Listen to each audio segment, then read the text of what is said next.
Welcome to episode number 214, Why We Doubt. I'm your host, Damon Soka.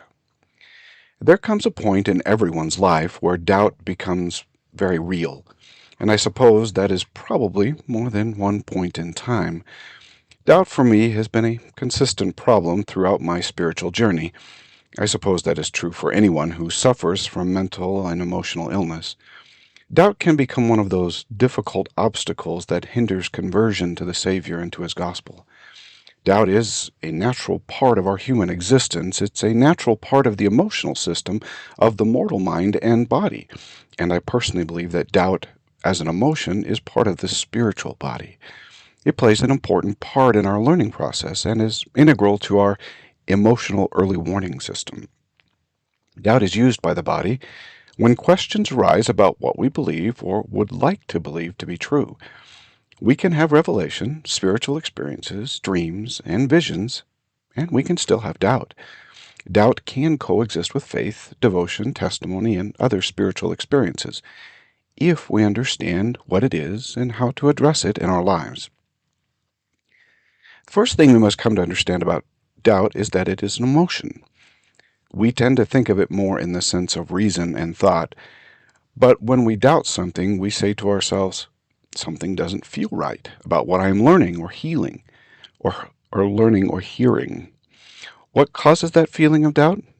For the most part, that feeling comes when we are learning something contrary or different from what our core emotional belief encompasses. Doubt is a natural response to hearing something out of harmony with what we believe and who we are in that moment. It is our body's way of telling us, this knowledge is not part of your foundational beliefs, and yet you are considering it. Our mind and emotional memory have a very good sense of what we believe and use as our core morality and our foundational knowledge. Now, you have to remember that to know something is true is more than simple rational understanding. When we know something is true, we believe it, and that makes it part of our emotional system. Beliefs are personal truths that we use to govern our actions, our reactions, and our interactions with life and the people in it. At a very young age, we begin to build a set of core emotional moral agency truths. Much of this moral understanding comes from our parents and extended family, but over time, our peers, leaders, and educators also influence these core beliefs. So a part of who we are is really learned through mortality. Now, in addition to these core teachings we learn in mortality, we bring with us from the pre-mortal life a set of core truths and beliefs. We refer to this as the light of Christ or a conscience. Many of us have very strong spiritual, emotional memory that feeds into our moral agency. We have a very determined sense of right and wrong, despite what our parents might have even taught us. For some, belief in the truths of the gospel comes very easy, and for others, it is far more difficult. And this is, I believe, due to these core emotions we brought with us. Some of us learned greater truths and lived the principles and doctrines of the gospel to a greater degree than others, and we brought this intensity with us to mortality. A third influence upon these core emotional beliefs and our personal truths is our mortal chemical emotional system. Mortality brings with it a set of mortal emotional concerns that can at times compete with our premortal knowledge and understanding. Our survival instinct, our drive to reproduce, our needs for food and water, and several other strong mortal emotions come with this mortal chemistry.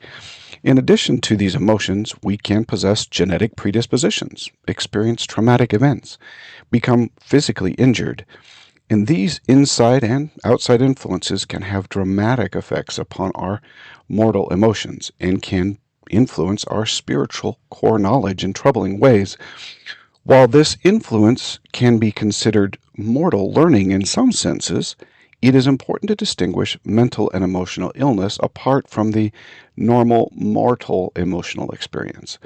This is because much of our difficulty surrounding the consistent and persistent presence of doubt in our lives emanates from our mental and emotional health challenges. These three deep-seated influences are really the genesis of all our doubt.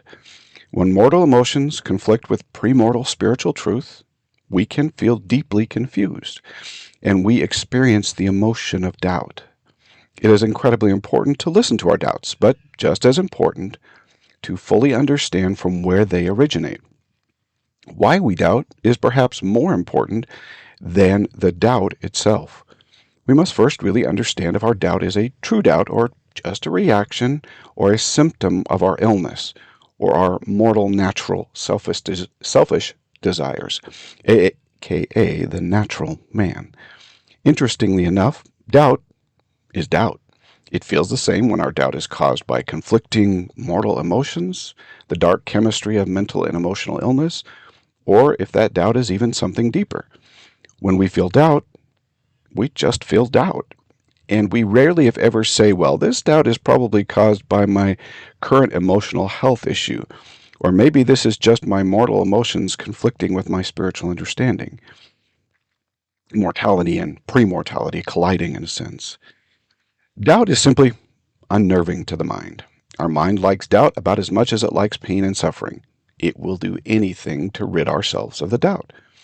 Now, it doesn't feel good, and purposely so. The mind does not like feeling as though it might be wrong. We all believe that our truths are the truths. When something comes along that tells our mind that our truth may be wrong, this doubt surfaces quickly. This is that feeling of conscience where what we are doing feels almost criminal in a sense. When we act against what our spirit knows to be true, we often feel a wrongness about it. The mind wants the problem to be resolved quickly. Is what we are feeling true or not? The mind will naturally assume that the new information actually is wrong, meaning our mind always doubts the doubt. Our mind does not like to change our mortal beliefs. It requires that we come to a self observation that who we are is not accurate or real. It also means making changes to our habits and our ways of thinking. The mind, and especially the emotional mortal mind, does not like to think about reworking ways of pondering or thinking or habits.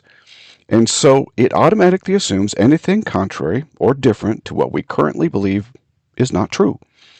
However, when knowledge comes to the mind and heart, or our spiritual center, that may feel right to the emotions of the spirit, but is perhaps different from what we personally believe, doubt always enters. When that doubt is resistant to truth, resistant to real truth, we refer to that as pride in the church. Pride is simply our emotional resistance to truth. This comes naturally to the mortal mind and our mortal emotional center. We are wired, in a sense, to be prideful and to resist change. We are not necessarily resisting truth, but the changes that we would need to make in our lives. In this sense, we find that the church culture tends to frown upon doubt in any form because it leads us to pride and a resistance of the truth. But the same doubtful feeling also accompanies resistance to knowledge that is not true or a half truth. The key to understanding our doubt and how we should respond is actually the Spirit of the Lord. It is the Spirit that can temper our resistance to doubt for real truth and help our mind and body absorb the truth and make it become a part of us. The same is true for knowledge that is incorrect. The Spirit can use our pride to keep us from knowledge that is not true. So, in a sense, our pride or our acceptance of doubt can also be a good thing when we use it correctly.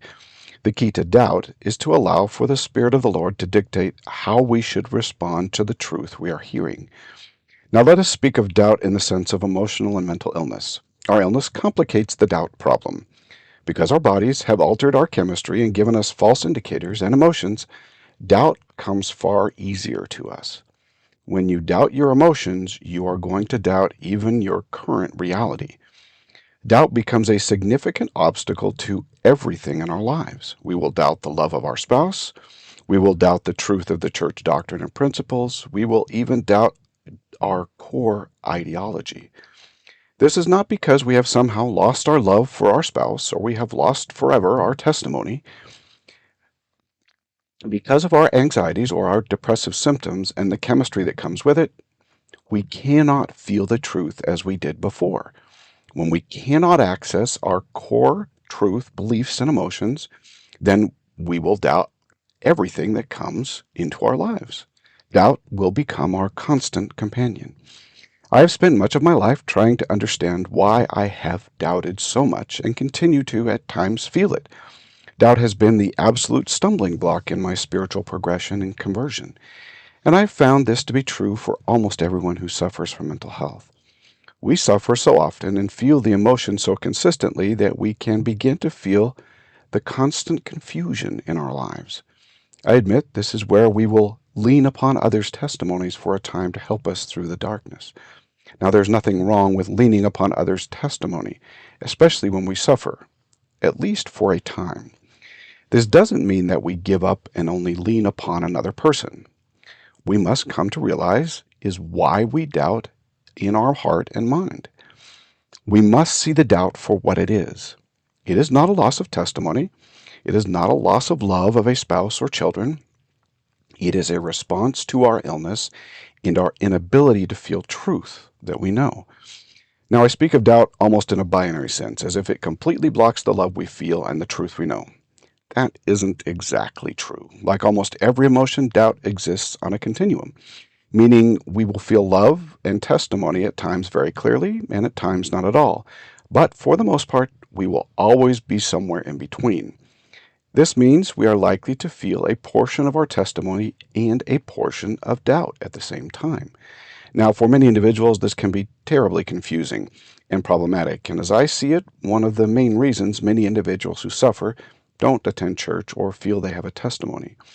The mixture of doubt and testimony, or doubt and love, or any other positive emotion, can be difficult for most people to bear. The acrid mixture causes confusion and emotional pain. Because of our illness, we cannot seem to reduce the doubt, but we can reduce the feeling of love or testimony, and many choose this path. Divorce among those who suffer from mental health issues is much higher than the average, and as a consequence, church attendance and activity tends also to be significantly reduced in the lives of those who suffer. When we suffer, we are going to feel doubt. It is both a part of anxiety and depression. I have found it to be a great difficulty in my life. Over the years, I have come to live with doubt as my companion, in the sense that I classify my doubts as the result or symptoms of my illness. I see doubt as a symptom rather than what a typical person would perceive. And this takes time to do and adjust to living with doubt as a symptom of my illness rather than a true emotion. The real fact of the matter is that doubt, in the sense of mental and emotional illness, is a false emotion with no real concern attached to it. The same is true for many emotions we feel during our episodes. We live with false emotional indicators, of which doubt is most definitely one of them.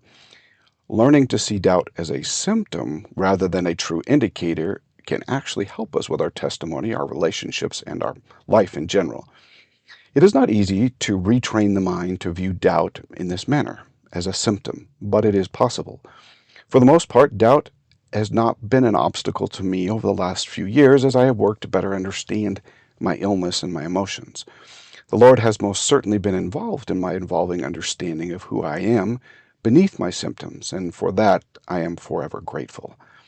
I know that He can help us when we are in doubt and are struggling deeply to find our footing in the spiritual realm. Doubt may be a symptom we have to live with, but it doesn't have to be a derailing experience when it comes to conversion or spiritual development.